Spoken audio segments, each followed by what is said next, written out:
18 persone sono indagate dalla Guardia di Finanza a Vibo per trasporto e smaltimento illecito di rifiuti industriali pericolosi e tossici. L'organizzazione operava tra Calabria, Puglia e Sicilia ed è stata smantellata dai finanzieri che hanno notificato 2 degli avvisi di conclusione indagine a dipendenti della provincia di Vibo Valentia. Interrate a San Calogero oltre 135.000 tonnellate di rifiuti tossici.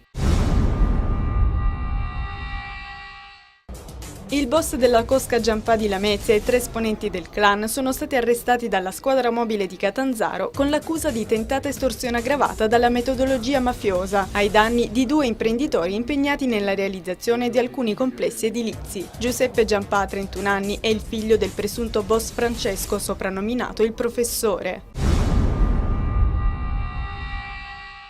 4 persone sono state arrestate nell'ambito delle indagini sull'omicidio di Vincenzo Priolo, 29 anni, ucciso l'8 luglio scorso a Gioia Tauro. Per il delitto è ricercato un giovane che Priolo ed altre persone avrebbero cercato di aggredire quella sera. Priolo, dopo la rissa, è stato assassinato mentre saliva sulla sua automobile parcheggiata sotto casa.